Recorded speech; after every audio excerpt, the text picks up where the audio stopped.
आणि आता दिवसभरातल्या राजकीय टॉप 9 बातम्या। उपमुख्यमंत्री शिंदेंकडून स्वतंत्र बैठकांचा सिलसिला सुरूच आहे। नाशिक कुंभमेळा आढावा बैठकीनंतर शिंदेंनी काल उद्योग विभागाचा आढावा घेतलाय। फडणवीसांनी आधीच आढावा घेतला होता। राज्य सरकारच्या मंत्रिमंडळाची आज दुपारी 12 वाजता बैठक। नाशिक आणि रायगडच्या पालकमंत्री पदावरून चर्चेची शक्यता आहे, तर जीवाला धोका नसणाऱ्या नेत्यांची सुरक्षा कमी करण्यात आल्याची माहिती असल्यानं याची देखील चर्चा होण्याची शक्यता आहे। मंत्रालयामध्ये राजकीय अराजकता निर्माण झाली आहे। खंबीर मुख्यमंत्र्यांनी अराजक मोडून काढायला हवाय। आता मंत्रालय आणि शासकीय कार्यालयात गोंधळाचं वातावरण आहे, संजय राऊतांचं हे विधान।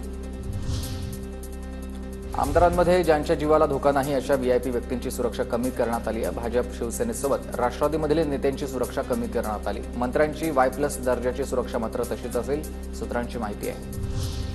कोणाला किती सुरक्षा द्यावी हा निर्णय गृह विभागाचा समिती घेते आणि समितीने निर्णय घेतला असेल तर तो योग्यच आहे, आशिष जयस्वाल यांची माहिती। जितेंद्र जनावळेंच्या राजीनाम्यानंतर ठाकरेंची शिवसेना दक्ष। जितेंद्र जनावळेंची समजूत काढण्यासाठी मातोश्रीवर बोलावलंय। 20 तारखेला जितेंद्र जनावळे शिंदेंच्या शिवसेनेत प्रवेश करणार आहेत। मुंबईतील 4 विभागांची आज मातोश्रीवर 12 वाजता बैठक आहे। वैभव नाईक ठाकरेंची भेट घेणार, तर मुंबईमध्ये वरळी डोम इथे शिवसेना पदाधिकाऱ्यांची सायंकाळी 6 वाजता बैठक।